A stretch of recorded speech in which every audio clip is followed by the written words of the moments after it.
Man, how you doing, man? I'm doing good, bro. How about you? I'm good, man. I'm glad you came up here. Come on now. Finally meeting in person. Come on now. You've been a busy man, too. Listen, very busy, but loving it at the same time. I love it. I know, man.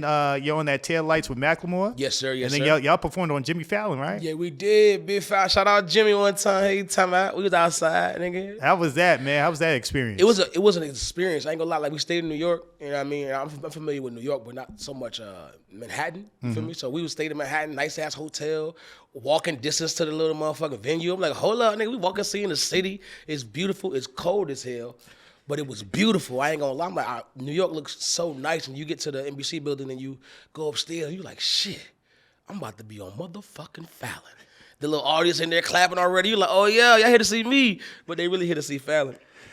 But it's okay, because you stuck. I mean, you can't leave. What you talking about? Still a big look, man. Great. Did you do any shopping while you was up there? Not in New York. I didn't do. I shot before I went to New York. I had to get the fits before New York. I didn't want to waste time. We're like, okay, now we here. Now I can't find shit. I shot a week and a half, 2 weeks before. Okay, like to be prepared. I know that's right, man. Then you was on the Creed 3 soundtrack, yes, too. Sir, it was. It's a big look. Come on now. Shout out Dreamville one time. Shout out Michael B. Jordan. We outside. Come on. Yeah, man. Did you get a chance to check out the movie? Oh, come on now. You know, I had to check out the movie now.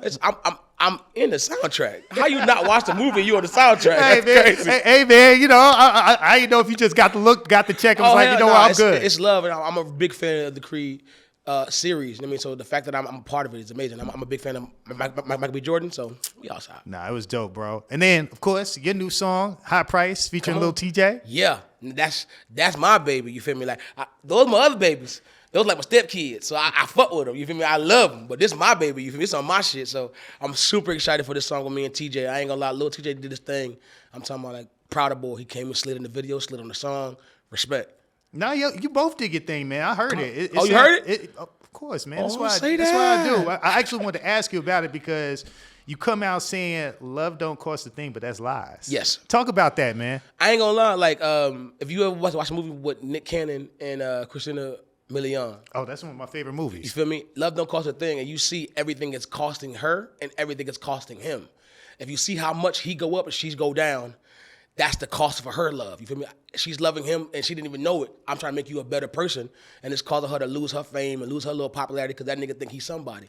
And then he end up losing his real friends and who he really is. And that's what the song is about. You're losing too much if it's too high price. If I'm giving you my time, my energy, my soul, and we're not working out, this shit is too high price for me. I gotta slide. And that's really what the song is about. Like just giving too much when it ain't worth it. It ain't worth it. I think we've all experienced that in our lifetime, man. So was that something that you went through, or is that something that you just talking about, like that you've seen so many people go through? If I write a song, I went through it. You feel me? Like I have to live it to write it. And that's that song. I had to live through that song and understand that, yo, okay, some shit's not worth it, but some shit is. Now, I told you one half a high price. The other half is it is worth it. You're giving your time, you're giving your energy, and it's hard, but it's worth it. It depends on your outlook or how you choose to see it. You feel me? And I chose to see it as it's a learning experience. Let's move forward. Let's keep it together. Let's work on it. You feel me? Like, but some people choose the high price route of saying it's too much for me. Man, that's real right there. Yeah. So how did Lil TJ get on the track? How'd that come together? Oh, shit. Me and my team, we was in the studio. We were just playing the record, and I didn't have a second verse. I was like, I don't feel like I should have a second verse. I need somebody on this song to push the same narrative, but like with a different voice. You know what I mean? So we were talking about who we had. I ain't gonna lie, we named hella names. And then my girl was like, oh, shit, TJ would sound hard on that motherfucker. So we was like, hold on, let's do a little TJ. Listen to a couple songs, call him my phone. You feel me? I'm like, oh, FN. I'm like, oh, this nigga sound like he really would slide on my song. Told management, can we get TJ? Bro, I'm talking about, it was like a week. Management was like, God, we got him. We got the verse. I'm like, how you get the verse so motherfucking fast? Bro, I'm talking about, I was just thinking about how he would sound, and they sent me the song, and it sounded exactly how I wanted it to sound, but better. It's crazy.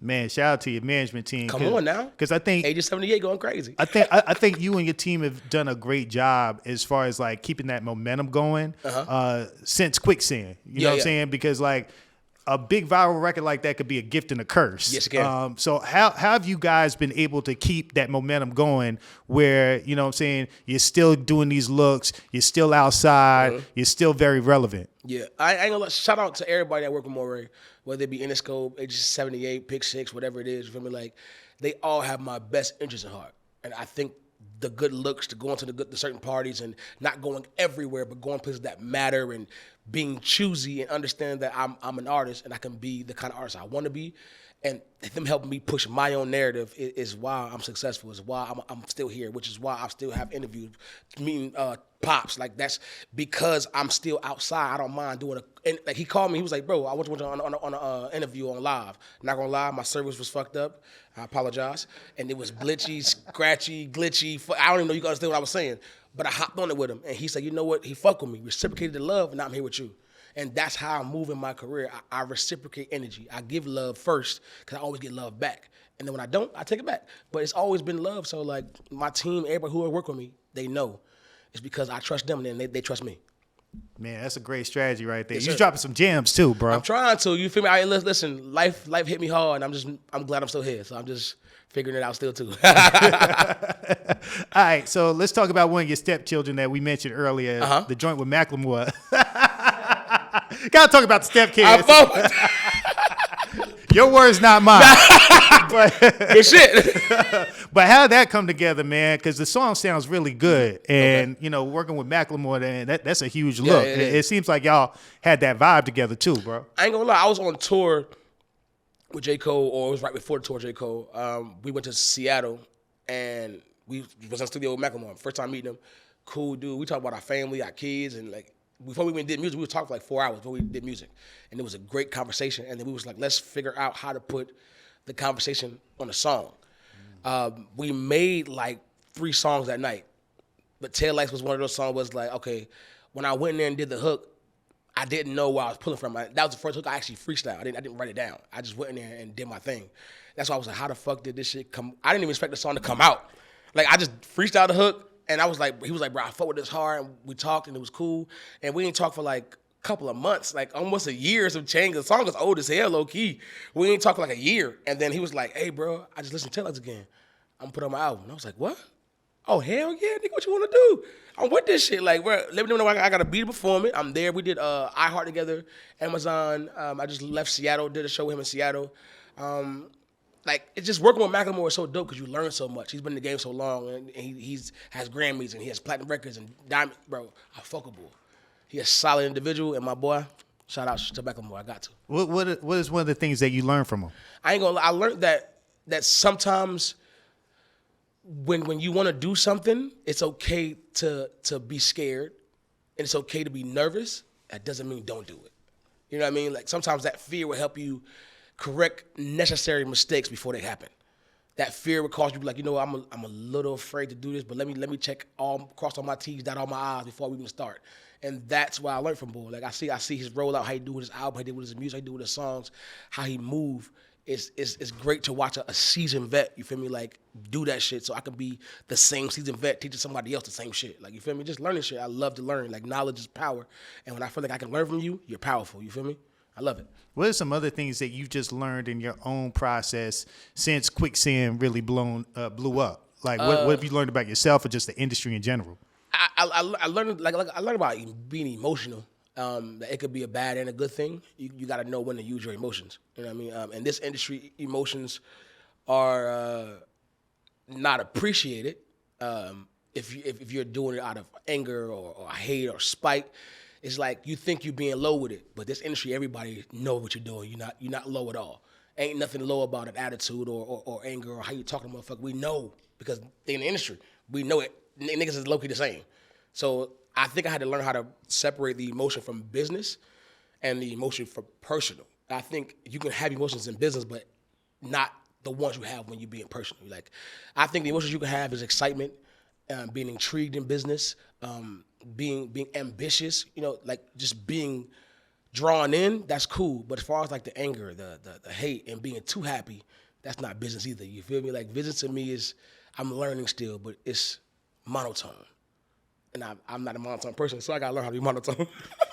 I'm loud as fuck, so I gotta figure it out. Man, you dropping gems, bro. You need to do like a TED talk or something like that, man. Bro, I ain't gonna lie, like I want to, bro. Like I feel like I like talking, and I like whenever I have something to say that's relevant to somebody else, I can put it out there, and I love vice versa. You know what I mean? So I watch podcasts and I watch people and I listen. I just try to put it back in the air, just in case you ain't hear it. Here it is. We gonna have Pops hook that up, man. Come on now, Pops. Come on, make a couple calls, Pops. Oh man, you have such a unique style, bro. Like, who are some of the people that you listened to when you was coming up? I ain't gonna lie. A lot of people like I listen to you could say like 3 6 Mafia. I really fuck with 3 6 Mafia growing up. Going crazy. Usher, Breezy, Drake, Biggie, Pac. Like it just varied because if I like a song, I'm gonna go look up your whole catalog. Like my favorite album is 50 Cent, Get Rich or Die Trying. I know every song, frontward, backwards. That was my favorite album, but I don't make that kind of music. You feel me? I love it, and it helped me become more of a man. I ain't gonna lie to you. Like listen to the album, made me feel like nigga, maybe I ain't no bitch. I'm tough, nigga. Fuck you mean, nigga. Like I'm outside, and like albums like anything with Usher made me feel like, hey, I should be sweet to my lady, and I should. It's just teaching you things about life when you're popping in there, or if you not in there with your mom a lot. These albums help raise me, so I don't know, but those people really was key to my career and key to who I am as a person. Man, that's a good list right there, man. Yeah. Speaking of which, we are celebrating 50 years of hip hop. Yes, sir. What does hip hop mean to you? Hip hop to me is expression. It's freedom. It's freeing. It's you letting yourself go, and I think sometimes people forget that. We hear certain songs or some older generation don't like the young generation of rapping, but they're being free. Just like back in the day when they first came out in the 80s and the 90s, they didn't like it, but they were being free. And I think that shit need to stay hip-hop. Stay free, stay emotional, and stay hard shit. Like, you feel me? Like, I like the fact that hip-hop is just something that we can go through something like not having food and make a song about it and everybody understand it. We're not crying about it, but we get that shit. I like that. The freedom to express your pain, the freedom to express your love, your hate, your war, your gangster, whatever it is. It's just freedom. And, you know, our people, long time, you feel me, like, since the bullshit, this is the only freedom we really, really, really have. Like, it's our music. That's really nothing they can say about it. And unless you're in a shitty deal. I'm sorry. No, it's all good. It's all good. No, it's very well said, man, for real. Yeah. Gonna wrap it up on this question, Okay. staying with the hip hop theme. What is your most memorable or iconic moment in hip hop? And it could be anything. Could be the first time you heard a particular album, you saw a video, first time you performed somewhere. Okay. Whatever just sticks out to you. Okay, I'm a wild Thornberry when it comes to thinking. So you said the first thing that come to my mind, Uncut, Nelly, Tip Drill. Vibes. I was in the crib at 3 a.m, like, what is going on? I was feeling myself going crazy. I ain't gonna lie, that was the moment. Like watching Uncut hip hop was like, damn, like they're free. Like what the fuck? Like they're having a good time. And bro, whenever you see, I miss 106 in Park. Like I miss videos. Like I miss that age of music where it was like it was so consistent. It just wasn't as crumbled up and so like I love the way we listen to music now. But before, when you had to go buy that CD, like that shit was crazy. Like I'm going to the store, I'm in line. It's like it's only 100 copies in this bitch. I gotta get this motherfucker or LimeWire, FrostWire is happening. Like that's the vibe I miss because it made you care about music. Niggas don't really care about music because it's in abundance. Everybody is a fucking rapper. Everybody a singer or a model or this or that. It's like there's no more regular people, so it's starting to lose its umph to me. Like regular people really matter. Like they listen to your shit. When I was a regular person, every rapper I was a fan. Right. Now I'm a rapper. I'm not really a fan anymore. I fuck with you. You feel me? I fuck with you. And now regular people who have regular jobs are rappers now. So they feel like I fuck with you. I ain't a fan, but I fuck with you. We lost the fans. I miss fans. That shit is, I worked hard to get here. I need them. I want you to come jump on me and rush on me and pull my shirt. Act like you want me. Like I ain't get that because niggas too cool nowadays. If I was born in the 90s and rapping shit, born in the 80s and rapping in the 90s, I've been cool. They be trying to get off me. But now it's like everybody is famous. So, yeah. Man. Bro, you really need to do that TED Talk, man. You dropped a lot of gems, and it's the weed. I just love you. I was about to say I love your perspective, but okay. All right, that's what's up. No, real talk, man. Congratulations on the new song, bro. Everything that you're doing. Thank you so much for coming through, taking the time out to speak to us today, man. Sir. Keep doing your thing, bro. Bro, I appreciate it. Thank you for having me, for real. That's fine.